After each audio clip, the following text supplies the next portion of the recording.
And I know we have some questions from our last panel that actually apply to all of you, but before we do that, I'm hoping it's okay if we can kind of go down the line. If you introduce yourself, once again, sometimes, go down the line, and tell us a little bit about where you're from, what you do, what relationship your current job has to hiring. Well, thank you.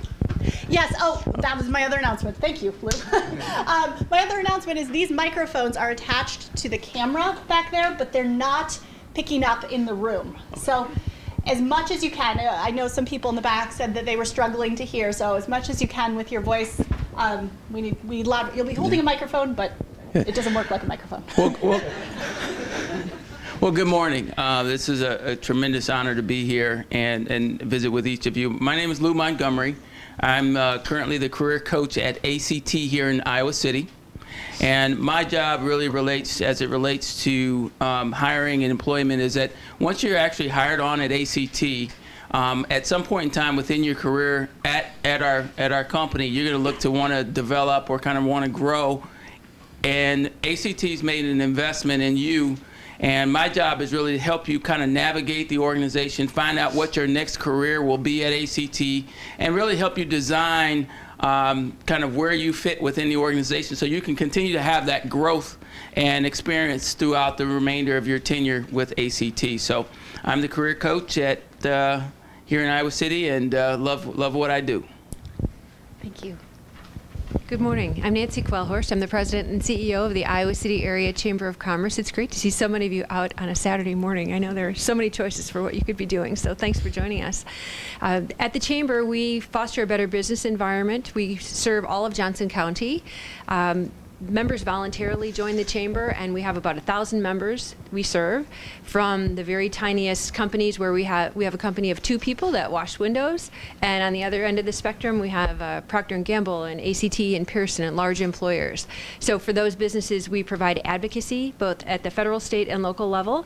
We connect them to resources. Sometimes people start a business and they're very good at their craft, but that doesn't mean that they have access to what they need to facilitate the growth or expansion of their business. And then we educate. We have a leadership program. We help people build their skills to run their businesses. So very happy to be here this morning. My name is Delane Williamson, and I lead the workforce programming for the Iowa City Area Development Group. And we are a separate organization from the Chamber of Commerce, which focuses primarily on the interstate commerce companies in the area. So many of the same clients that Nancy's group assists, we also are focused on making sure that they have what they need to be successful in the area. So interstate commerce companies are those companies that have primarily sell their product outside of the area. They have typically great jobs, great opportunities, and we want to make sure that whether they're looking to move to the area or they're already here and they want to expand, that they have everything that they need in order to be successful. My background is human resources. I've done a lot of recruiting and hiring and looking at resumes and career coaching all along the way. So if you have any questions along those lines, I did leave some brochures out on the table by the postcard as well with a lot of the things that I'm going to talk about today. And I'd encourage you to connect with any of us on LinkedIn. I think I'm probably connected to all of you. And make sure you take advantage of the opportunity to talk to the professionals in the community because we really do want to help. Jill Huguenin, Vice President of Human Resources at Pearson. And Pearson, if you aren't familiar with us, we are a global education company. Here in Iowa City, we have over 1,400 full-time people. But again, it's a global organization of over 40,000 people worldwide. So my connection today is that I lead a team of over 30 people who just hire all day long. And so I'm excited to be here and talk with all of you.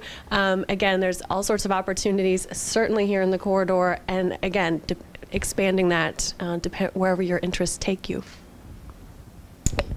Good morning, everyone. I'm Allison Antes. I am the workforce strategist with the Cedar Rapids Metro Economic Alliance. It's a very big mouthful, but the Economic Alliance just launched in January a campaign, a workforce recruitment campaign, retention campaign, and so I've been charged to bring talent to the area and then keep the talent that we have here in the area. My background, I've worked with existing industry for the past couple of years in economic development. I've worked with Delane. So going out and meeting with businesses, finding out what their barriers to growth are, what sort of skills they're looking for in their workforce. So this is a really big problem that we have to solve. A lot of our employers, that the biggest barrier for them is finding talent. And so there's a lot of talent in this room. We just have to connect you to the right folks. Okay, we'll go ahead and get started with questions, and they're already pouring in here. So I'll start with one that I hear from students quite a bit, and this is one of the questions I have here too from somebody in the room. What would make you want to hire somebody from this room? Folks finishing their doctorates mostly, some postdocs. And would you be hesitant to hire them because of their PhD?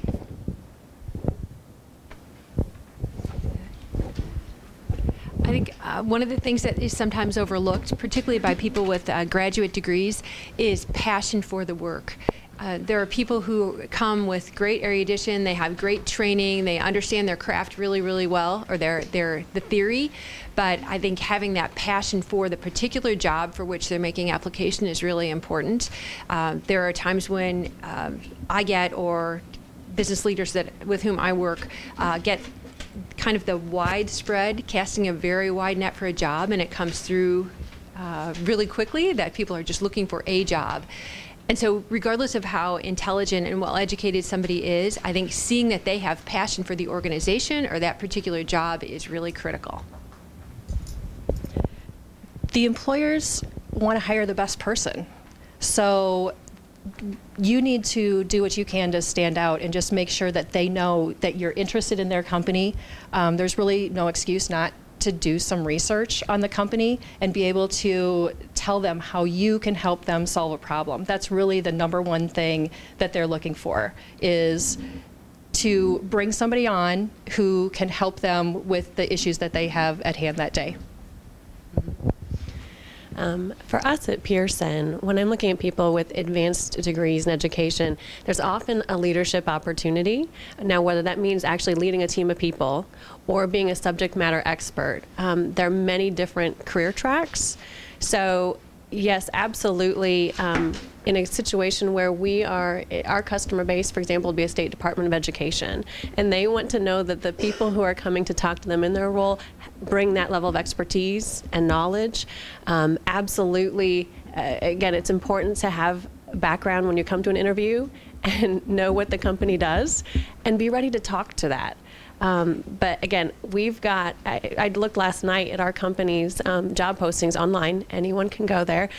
And there are numerous openings right now that they're looking specifically for people with PhDs in a variety of areas. And some of those are local and some of them are across the country.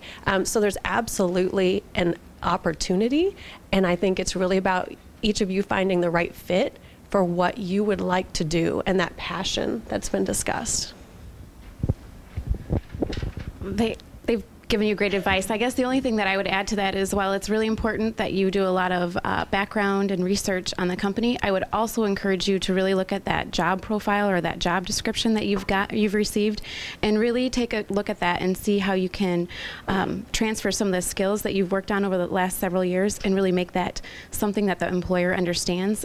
It's up to you to make that translation for the employer. They're not going to do it for you, so you have to be the one to make that translation.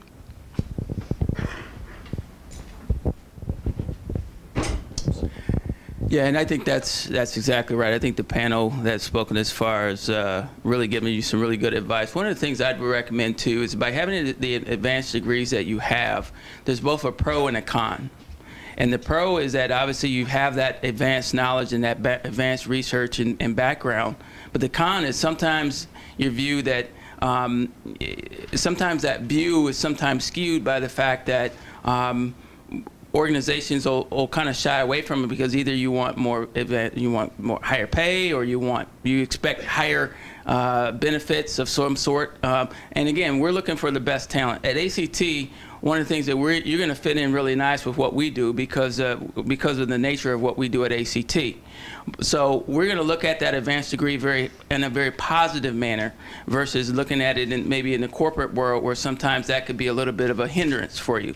So I guess my advice to you is don't let the fact that you've gone on and pursued an advanced degree deter you from going in and doing your research, doing exactly what you need to do to compete for that job, because you're going to be competing not only with individuals with those advanced degrees, but also those individuals who don't have advanced degrees or individuals who have maybe more work experience than you do.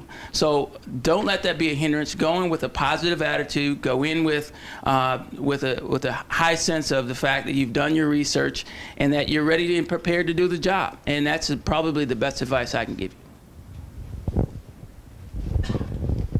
I think I mentioned it in the last panel, but we don't hire a whole lot of PhDs in our company. Having said that, they hired me, so obviously there's some hope, I suppose. I think there's a couple things I'd share. One is there are positions in the business, industrial, kind of corporate world where a PhD is an advantage. Oftentimes those are not entry-level positions. So sometimes you have to set your sights, on the job 2 or 3 steps down your career ladder to end up there.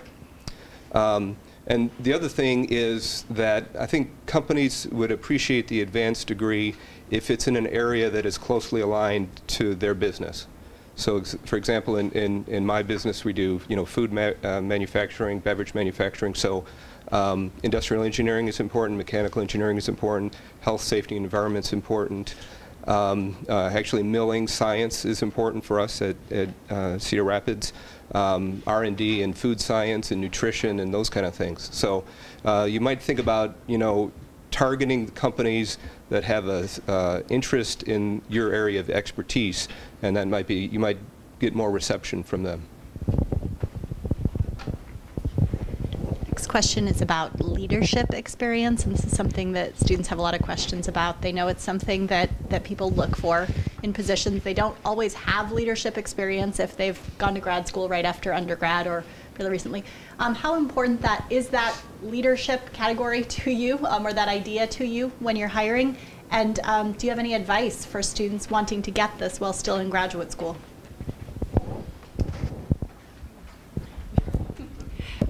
I think leadership is great, but the ability to collaborate is what I think is really critical. And most of us have been involved somewhere through our lives in some kind of collaborative venture. So it can be even something through childhood, through your K-12 educational experience. It can be part of your faith community. But in what areas have you worked as a team to accomplish a goal? And that can be any number of things that I think could be analogous and would be beneficial for an employer to hear about. I would absolutely agree. I think, again, it's one of those things that can set you apart.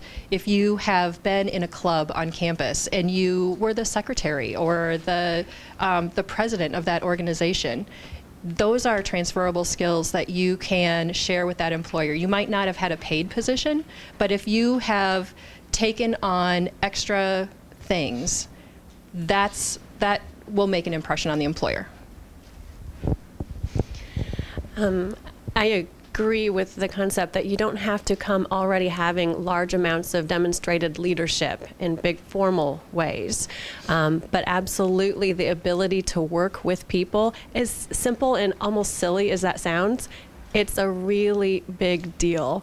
Again, if you can even just look on our website, and just the front cover page speaks to how we work as important as what we do.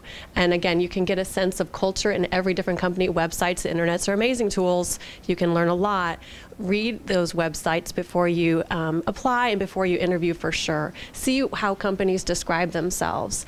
Again, especially, I can speak particularly to the larger corporate employers. Most will already have their own leadership development programs for employees. We don't expect people to know everything they're ever going to know when they come in for the first day. Quite contrary, our own mission is always learning. And again, we're an education company, so it's easy for us to say, but we mean it. We expect to find people, find their talents, and grow with that with us. So there's plenty of opportunities to learn on the job. but to get in the door, you have to show that you can effectively communicate, you can effectively work in a team. I think those are really big concepts that you'll hear about in a type of corporate environment. Next time I'm going to answer first. No, I would absolutely agree that collaboration is huge for employers. I hear that all the time when I'm out talking with companies. And I think the big piece of that, too, is that these companies are competing globally now for business. And so they're having to work much more efficiently and effectively. And that's a lot of cross-functional teams. They're using teams throughout the entire plants to brainstorm, come up with solutions, that sort of thing. So that teamwork, the ability to work in a team, and then the leadership starts to really kind of set itself apart when you're working in those teams. And companies see that. Leadership in the company sees kind of who's stepping up. So I think you can definitely demonstrate the leadership piece while you're in the position.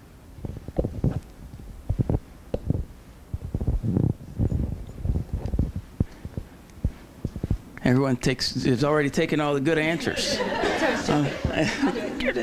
I also would agree with our panelists as well. One of the things I think is very valuable that as you're looking at, and when we talk about leadership, is really looking at it very broadly. And one of the things that I'd like to recommend to you is that when you think about leadership, think about it also in the sense of multiculturalism. And how has your multiculturalism been a broad-based multiculturalism base? And what kinds of things have you done in the community to either support that? I know at our organization, one of the things in every organization I've been a part of, multiculturalism has been a very important part of leadership and a very important part of development. And we want individuals who exemplify that broad-based multiculturalism base, whether it's from individuals working with individuals with disabilities to cultural diversity to a lot of different aspects. But also keep that in mind as you think about leadership opportunities. Consider that also as a piece that you can put into your portfolio that says, hey, I've done this before, because it'll be very valuable wherever you go, whatever organization that you choose to as your final destination.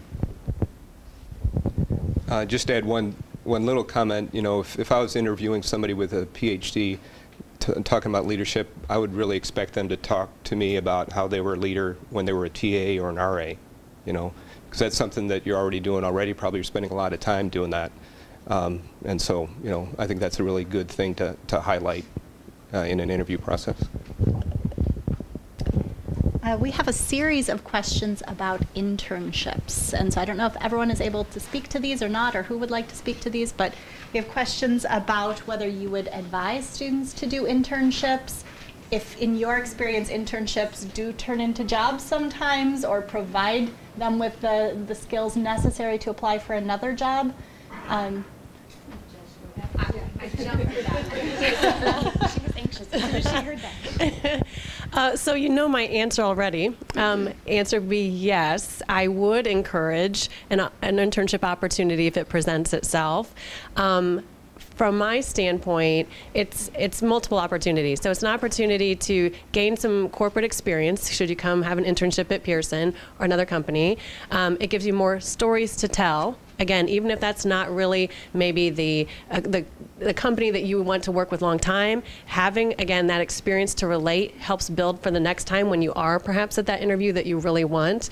The networking component, can't miss it. And we'll probably talk about networking in quite a few opportunities today.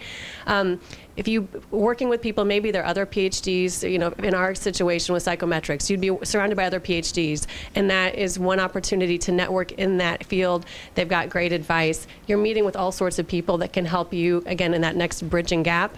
And again, for us, and I know some employers do have internships because they know that they have a future opportunity. I've absolutely seen people decide, yep, there's a match and the timing's right, and they come and they stay for many years. I've had some people who come for an internship, they're excited to stay, but they know that their next dream job is in Los Angeles. That's great. Again, the internship was a summer arrangement, no hard feelings. You've come and you've had that great opportunity. But I think every time that you have the chance to say, here's a work-related scenario and here's how I performed and I excelled, and you have something you can prove that you accomplished, that is a great story for you, whatever you choose to do going forward. I probably talked too long. One of the things that employers tell us their candidate pool is missing is soft skills, and you've probably heard that.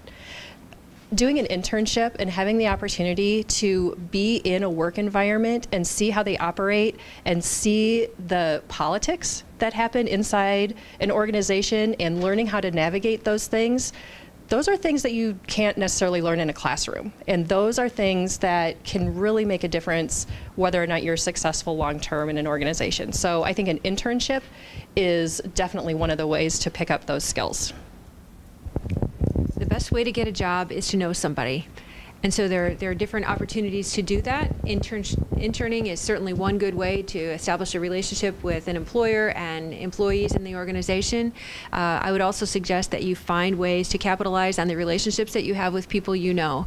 So either through an internship, or perhaps it's somebody that has been a lifelong family friend, might be somebody you have an association with through the university. But I would do your best to translate those relationships, to cull those relationships, and try to find ways to have those people help you put your name out there, because that's going to make a big difference. When an employer gets a stack of resumes like this, or even like this, they're really far more inclined to go with somebody who is referred by someone. So I think the internship is the best way to do that. Again, establishing the relationships with other people and networking opportunities. You know, if you know somebody who's in Rotary Club, for example, ask if you can be their guest. Go there and schmooze with people and get to know people. If you're interested in the chamber, contact me and let me know that you want to come to a chamber event and meet some people. We'll help you do that. But build on those relationships, and I think certainly the best way to do that is through the internship. Yeah, I would concur with everything that's been mentioned up to this point. I would also encourage you to pursue internships. One of the things that, if you look at it, and this is an opportunity for you to evaluate the company, and the company is also quasi-evaluating you in a sense. And I like to think that our program is designed to, if we bring internships in and we're making an investment with you, in you over the summer months, that hopefully you'll feed into our pipeline and hopefully come and work for us. I mean, it doesn't make sense for us to continue to bring in interns and we're not getting any return on them in the back end. So I think it's a great opportunity for you to evaluate the company, see if this is a place that you want to work, see if the culture is right for you, and also understand that on the other side that we as a company are evaluating your skills as well. So what a great opportunity, what a great match, and I say take advantage of it every opportunity you have. Yeah, they're great. Do it if you can. We do it a lot.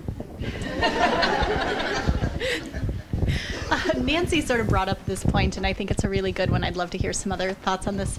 Do you have any strategies for networking? The etiquette of networking within your worlds is different than, I would say, I meet many graduate students who have purposefully avoided all social media the entire time they were in graduate school so that they could focus on just getting their work done.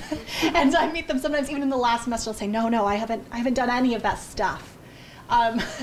What strategies would you describe for networking, either online or offline? Just advice for them right now. They're in all different stages of their graduate programs.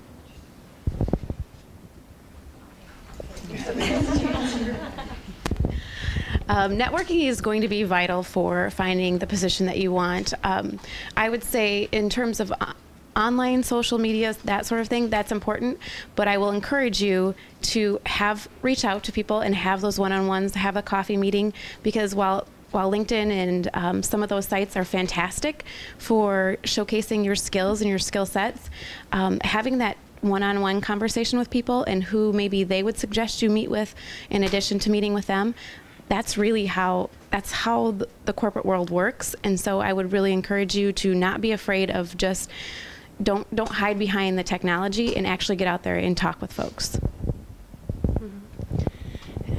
Yeah, I'll suggest the two-part opportunity. So absolutely using the internet, using LinkedIn. We will say it a lot today. It is a very, very popular tool. So I know my recruiters nationally, they use that almost every day, in addition to the other corporate website that we have. But beyond that, I think the ideal would be to have those, as mentioned, face-to-face relationships. So yes, don't forget the people that you've either known all your life or that you know right here from the university, who may know somebody, if they're, again, depending on where you want to be, if there's a certain location in the country, if there's a certain field, figure that out and start to build on that kind of web of connections. So whether that's attending a local organization, becoming a member and visiting a few of their open sessions, everything you do builds a connection. And it's amazing sometimes how people will find opportunities. It's not just where you would always assume. So don't take anything for granted. Many years ago, I think you could mail in a resume and expect to find a job. It really does not work that way anymore.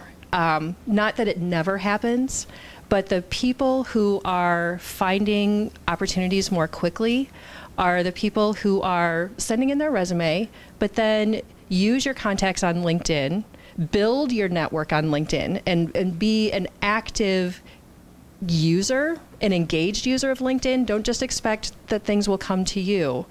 And taking the opportunity to find those people. You connect with me. I know a lot of people at Pearson and ACT. Yes. So, maybe I can, if I have coffee with you and I learn what you're looking for and I say, you know what, you should meet my friend Jill. Use those connections and your job search will be much shorter. That's all great advice. I would also suggest that you try to foster those one-on-one, that opportunity to speak with people one-on-one. I don't think it's always going to be practical to go get coffee with people. It's hard. People are busy. But I would take advantage of those larger network opportunities, and please don't be intimidated by that. I know for a lot of people, they think, oh my gosh, I don't want to go into a room with people I don't know. It really is not that hard. All you have to do is ask people questions about themselves. To be a good listener. Walk into a room and be comfortable approaching everybody and say, tell me about what you do. And as they give you answers to those questions, ask more questions. Ask them, how do you like that? Or what's been the greatest challenge for you in that work? It doesn't have to be that hard. And people love to talk about themselves. Give them the opportunity to talk about themselves. And the other thing I would do is, having said you need to be a good listener, is think about what you really want to do, what kind of a job it is, and maybe it's like Jill said, maybe it's a location, maybe it's a particular type of work or a particular type of business for which you have passion, and start telling everybody what you want. Tell your friends, tell your parents' friends, tell other people that you run into, because it's amazing, the web, like Delane was saying, there's a web of connections, but sometimes you don't even know who that would be. So if you're talking to somebody that you just happen to run into that you haven't seen for years, I'm looking for work, this is what I'm doing right now. What are you up to? Looking for work doing this. So I'd be very specific and tell everyone you can. I think, too, another strategy might be just understanding yourself. Okay, and what I mean by that is, if you're an introverted person, walking into a room of people is going to be absolutely terrifying for you. So I think also, if that medium for you to walk in a room and you're an introverted person, it's not going to work very well for you, just because that's not your comfort. That's not what you do. And being a good networker is an art. You have to practice it. You have to embrace it. You have to really get good at it. So I'd say, if you are that person that really can't walk into a room real good and shake hands and meet people, and you're an introverted person, then use what works for you. Maybe it is the utilizing the internet or social media outlets for you will be the best option. If you're an extroverted person and you walk into a room, meet as many people as you can. I'm telling you, I'm an extroverted person. I love talking to people, and for me, it's very easy to meet and walk out with a bunch of business cards, because that's what I'm comfortable doing. So use what works for you. Understand yourself, know who you are, and as you get better and better and continue to practice on what helps you become comfortable, you'll get better at it as you kind of get into the whole networking scene. But it is an art. It does take work. It does take a sense of development. But I think use what works for you. Our next question is very basic about applications, and the student is wondering, how close of a fit do they need to be to the job ad before they can apply? So in this particular case, let's say they don't have skills with budgeting, and that's part of the job ad, but not maybe the whole gist of the job ad. Can they still apply? Again, coming from the world of academia where you have to be just the right fit in general, exactly. How much wiggle room is there for them? I'll start. You need to be qualified for the positions that you're applying for. And that doesn't always mean you have 100% of what they're asking for, but you need to be pretty close. And you will hear, probably each of us, and every recruiter and every hiring manager has a different opinion about cover letters and those types of things. And everybody's right because they do what's right for them. But you need to be able to explain why they should still talk to you if you don't have 100% of what they're looking for. You know, and if it's a pretty important thing, maybe you shouldn't apply, but that's where networking can come in, and you find somebody who's on the inside and they can help you understand how important that is, and maybe you talk to someone and let them know, I'm thinking about applying. So I don't think there's a 100% answer for that, but it helps to understand what you're strong in and use the connections that you have to try to find out how you can still be a good fit for that company. I'd agree. Each job will generally have certain things that are required. Okay, and there are so many jobs in the world. There's going to be quite a range here on how much is truly in a requirement versus desired and preferred. We use desired and preferred a lot, and it kind of leaves an open gray area. Okay, so yeah, at the end of the day, we're looking for who's the best fit for this position. So yes, I agree that there's some gray area, and you might not know. Go ahead. I would encourage you, if you're interested, go ahead and apply, because your name is getting out there. Our recruiters, and like in most companies, yes, we have great technical tools that help us with our resume database, and we have a big database, but those recruiters read every single resume. And sometimes it may be really quick, that's not there, but they will remember those names, okay? And so you're getting your kind of foot in the door. I will caution you, and I don't think this group will have that issue, they also remember when the person applied for 500 things in the same day and it was like, you know, zookeeper okay, now you're just crazy and putting your name out too much. Be smart about it. Make sure it's something you're really interested in, and they will notice that. And I would even say, coming in for an interview, if you don't at the end of the process get the job, we talk about networking, and truly, that's an opportunity. So in an interview, you're getting to know the company and assess, do you like them? Is this a fit for you? They're also getting to know you. There are many times, we hire a lot. You've heard me say we have people all day long, all they do is hire. There have been many people that work for us today and have worked for us for years, and they did not get hired on their first time through in the interview process. The first time it was great and they were good, but it just wasn't the right best fit. But we remembered them, and the hiring manager knew them, and there were great things they offered. And our hiring managers will tell us, this person's good, you need to remember them. It's just not for me. Okay, so again, that network and that opportunity and building those relationships is really worth it. So I do say, go ahead and put your name out there, but be intentional about it.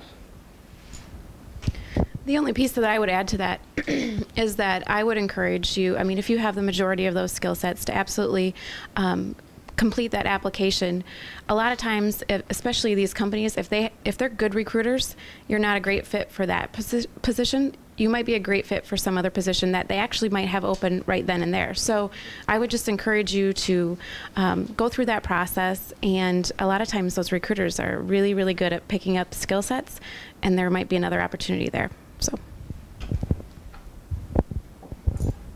I'd just like to go back to the passion thing, and I would suggest that you look at a few opportunities about which you're really excited, as opposed to casting this wide net and pushing out as much as you can. I think that allows you to really delve into what Delane was saying, and that's exploring the website, making sure you get to know the company, making sure that your cover letter and your resume reflect your interest in that organization. Position your resume and your cover letter so that you're showing a good fit for that business or for that job in whatever way. But I think spending your time on a fewer number of opportunities instead of trying to push it out to everybody in the world with a very generic resume is going to be helpful. So speaking of resumes, we have a question about what makes a really good standout resume for you. Take it back. What makes a really good standout resume? I like resumes that are very clearly easy to read, very concise, and I can go through it really quickly and get a snapshot in my mind of who I'm visiting with, or who this individual might be. I've seen resumes that are like, full of text, and it's like paragraph after paragraph. I don't have time when I have a stack of resumes like this. I want to be able to get a quick snapshot of who you are, what kind of qualifications and skills you have, and then be able to put you over here in my short list, and then keep right on moving on down the line. So I'd say keep it clean, crisp, concise, to the point. Give me some very high-level accomplishments that you've had, and leave a little window of opportunity. Leave me intrigued enough to say, hey, I want to learn a little bit more about what this really means, or what this individual is really talking about. So leave those questions in my head as a recruiter, so that I want to bring you in and talk to you more about what that really is. That's my advice. I prefer a resume that has an objective. I'm looking for this, because oftentimes people say, well, I'll do anything, and that's not particularly helpful. You want to tap into what it is that they're really excited about and what they are really good at, and so to just leave it wide open, I think, makes it a little more difficult for the employer. There is a report that just came out the 1st of March by Career Thought Leaders, and you can go out.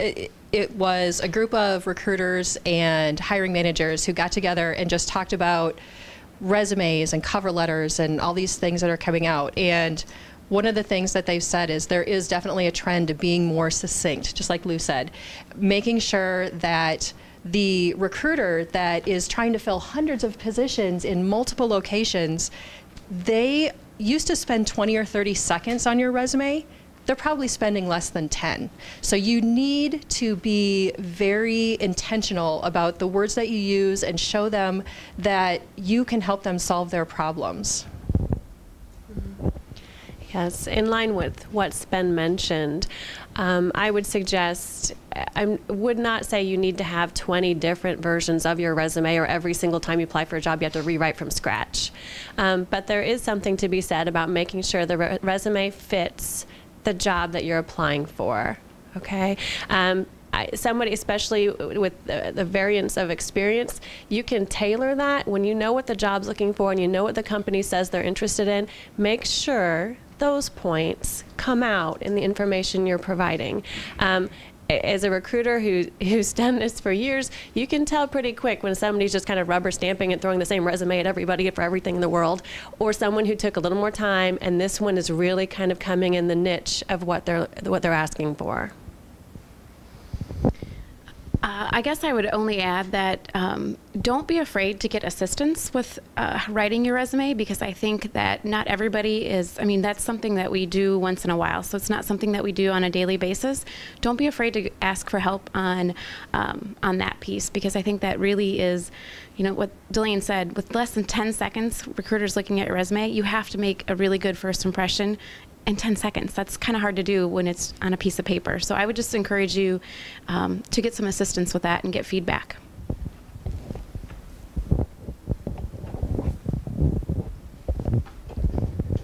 I guess I can tell you, when I submitted my resume for the job that I have now and the job that I had before, PhD was not at the top of the list.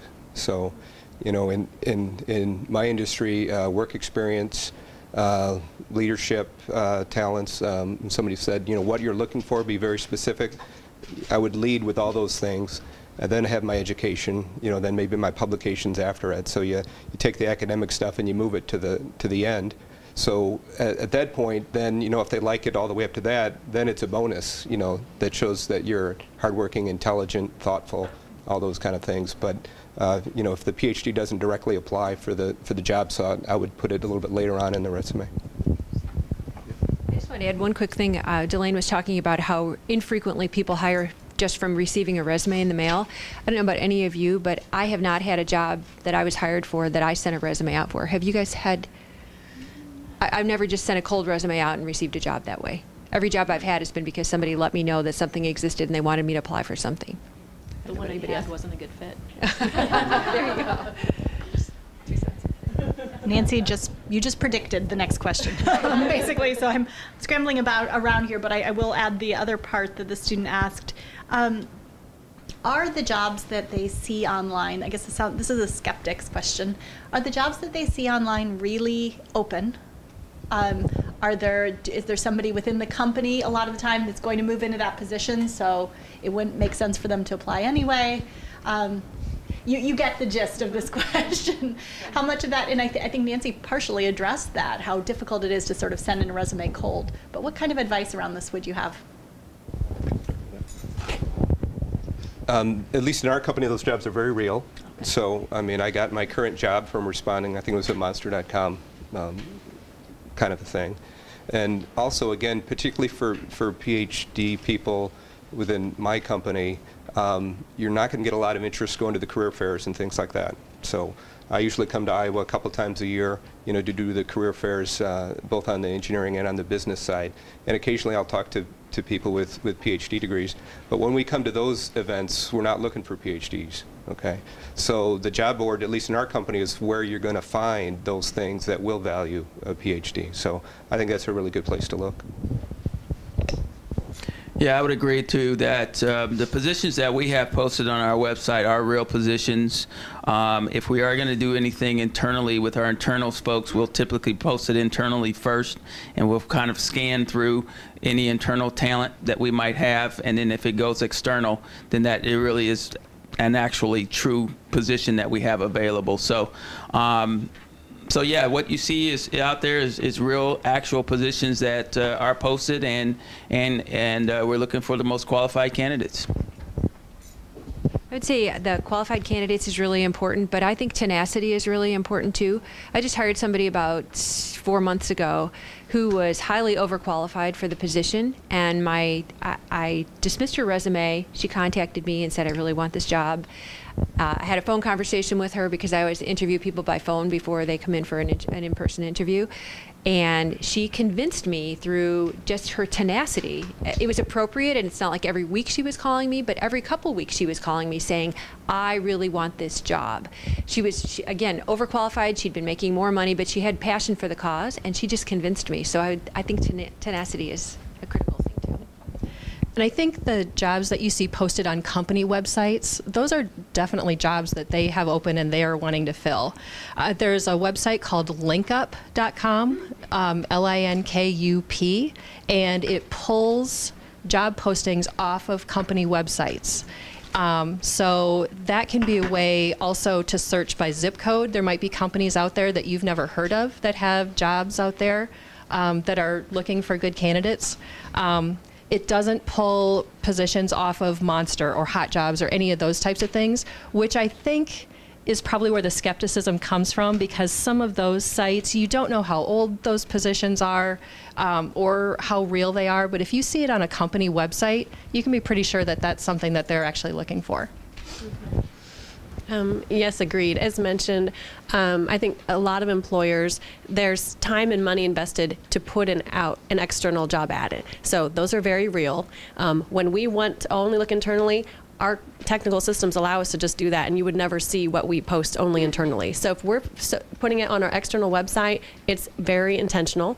And our recruiters, you know, at any given moment can take those down live. So if it's there, it's because they are still collecting resumes. Once they know that they have a big enough pool, even if they haven't figured out who to interview, they can just take that down. Okay, so if it's there, it's because they want it. The longer we leave it out, the bigger that pool gets and the more work they have. So that's not appropriate for them. They're going to only leave that out there for as long as they want to be collecting information. And another thing is you never know how many people they're hiring. The posting that you see, they might be hiring 10 people for that position. So even though it's been out there for a long time and you're wondering, gosh, I saw this posting 3 or 4 months ago and they're still looking for that, it may be because there are multiple positions open for that particular role. I promise I'll pass.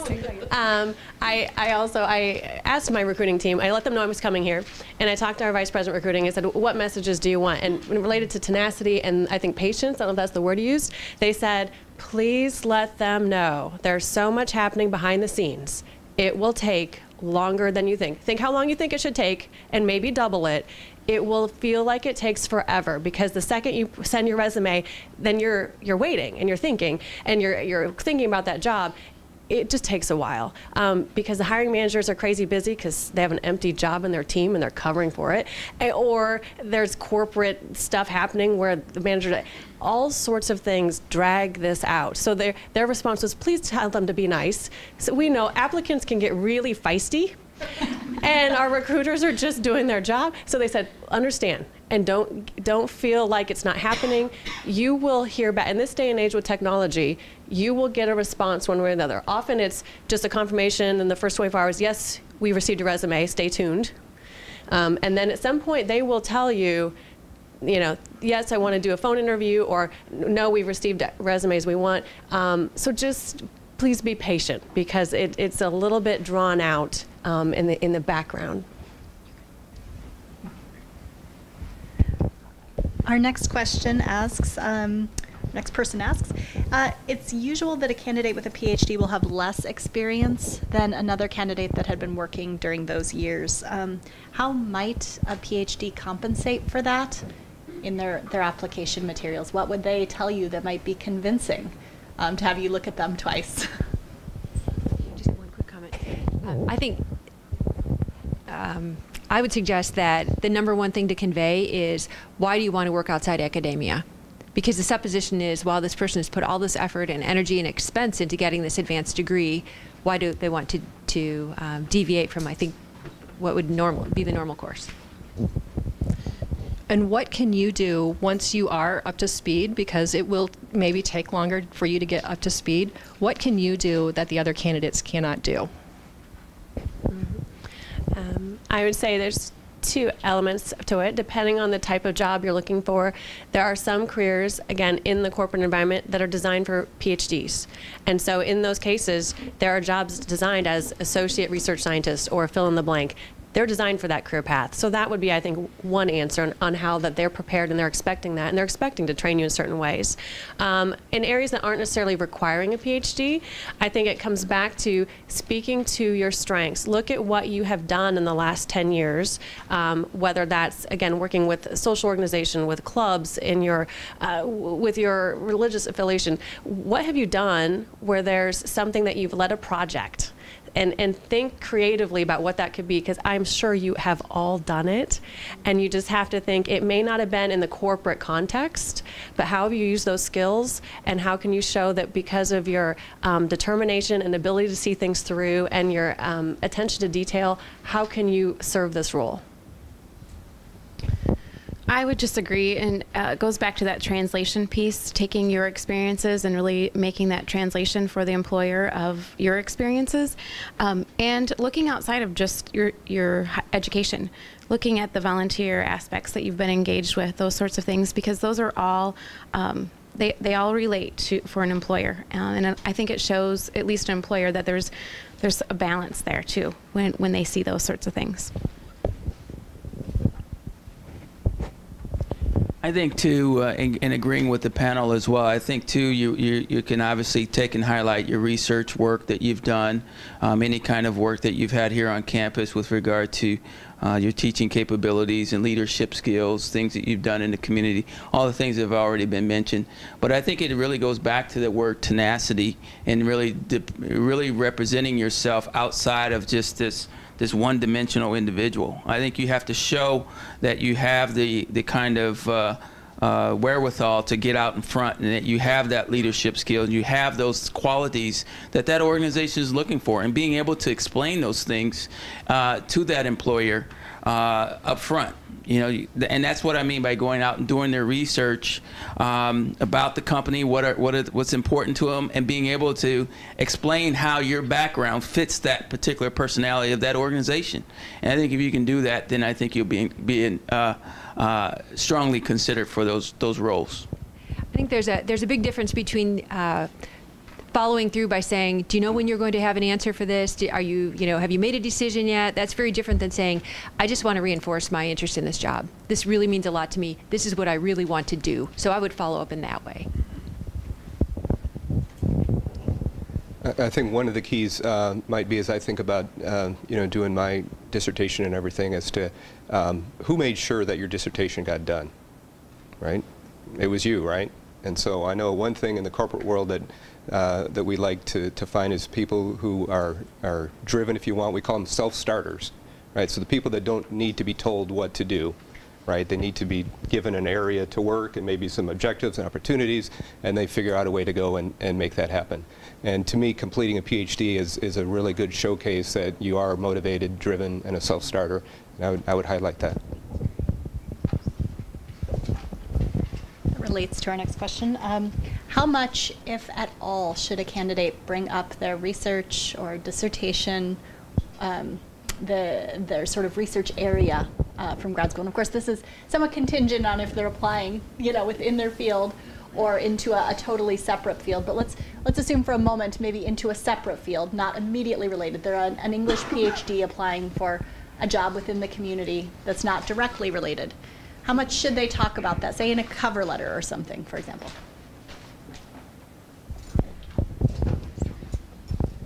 If it's relevant, you definitely want to bring it up. If it has some way that it will transfer into making you a stronger candidate for that position, bring it up. But like Lou mentioned earlier, your education may be at the bottom of your resume, or maybe it was Mark. Don't lead with that if it's not relevant. Yeah, I agree in line. I think of who is going to be reading the information you're putting forward. So they are thinking about the job, and so you know something about them going into it. You know what they're looking for. Make sure that they are capturing that. And yes, if you're saying this is really what I've spent my time on, there may be an appropriate need to reference to this is a big investment and I led into, but make sure it's still in the context of what they are looking for, right? If they're kind of the customer, they want to see something about what they've advertised. I've got another one. Oh, good.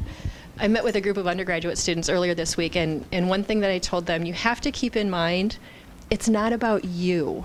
It's about the company and what they're trying to accomplish. So you have a lot of great things to bring to the table, but it's not necessarily about you.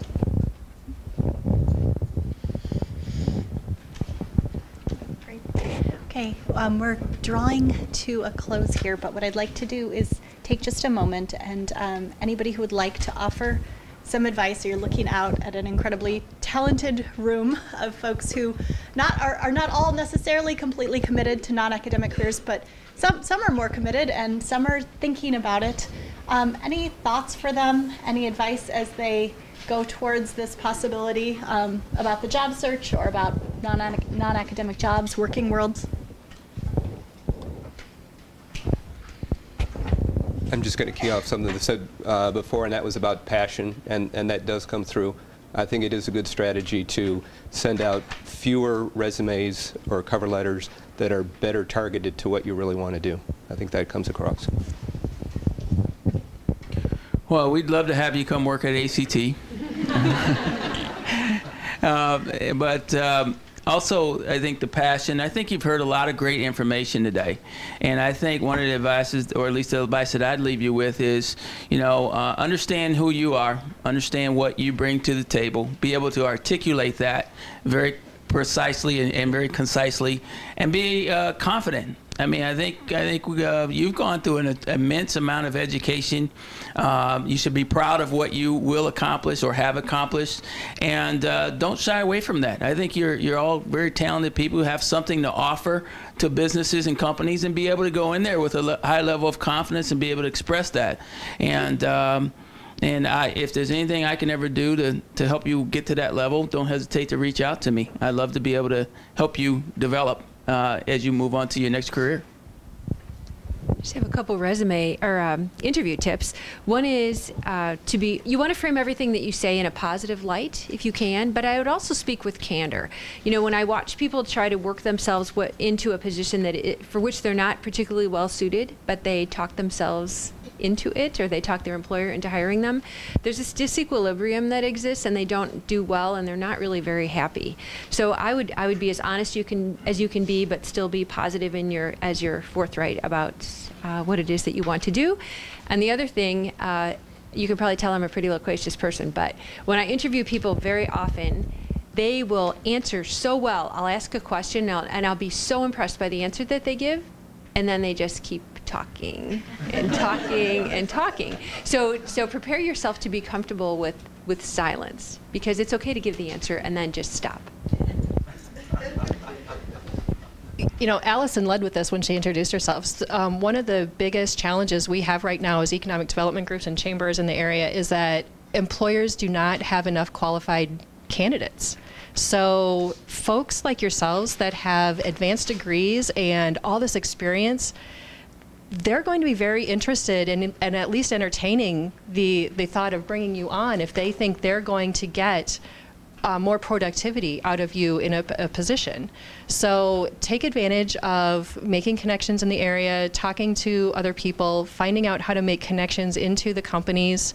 But so many companies are hiring, and we hear it every single day. Nancy and Allison and I are in meetings all day long where companies are telling us we can't find enough people. So take the time to really make sure you understand what the position is that you're applying for, and how you can help that company be more successful. My closing suggestion, it's been mentioned in this hour that, yes, in many cases, you're heads down, busy, focused on what you're achieving today. And so my advice would be, it's always easier to start thinking about kind of the future and not waiting till the day that you need to really send a resume.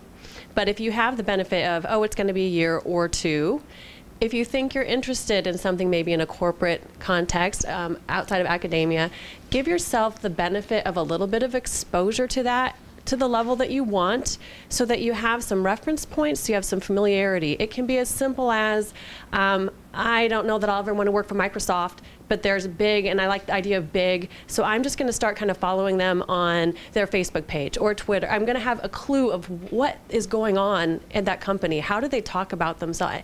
Any sort of context. Or I know I want to be in this part of the country, and so I'm going to just link myself, whether it's some sort of Twitter thing, and I'm not a big Twitter person. But find ways to expose yourself. It doesn't have to be every day. It doesn't have to be every week. But the more little pieces of information that you expose yourself to, that can help. So maybe you did the Microsoft example and you follow them for a year or two. You kind of know generically how their business is doing, some things they talk about. You hear corporate language, quote unquote. You may never interview with them, but there's some other company, and that gives you some context, and that just helps you as you build those bridges. It's just sort of like exposure. So that would be just a suggestion to make your life easier when the day comes that you really are looking then to bridge that next step in your career. There's not much to add after that, but I would just suggest that you have a whole panel of folks up here this morning that have given you some tremendous advice. The one thing that I would like to say is that, we often see a lot of large employers. We see the names of the large employers, and I would encourage you to kind of think outside of the box sometimes than some of the other employers, because there's a lot of smaller companies out there too doing some really, really cool stuff, a lot of research-driven stuff, and so I think, and we all interact with those companies on a daily basis. So if you see a company, Skyworks, and you're like, what do they do? What could we possibly learn about that? Reach out to one of us. We've probably met with them. We know kind of what they're looking for, and even if they're not maybe hiring right now, we can connect you to that company, and maybe 6 months from now, they'll give you a call back and you'll go in and meet with them, or maybe they will create something right then and there if they're really interested in the skills that you have to offer. So I would just encourage you to keep an open mind in terms of the size of the employer and what they're really doing behind the doors. Great. Well, I want to thank our panel so much for coming along this morning and using all of your own time on a Saturday. Wonderful advice. Thank you so much. And encourage you to stay, if you will. There's sort of a light lunch out there. If you do have a few minutes to stick around, I know a lot of students would love to bend your ear and chat a little bit. Thank you again.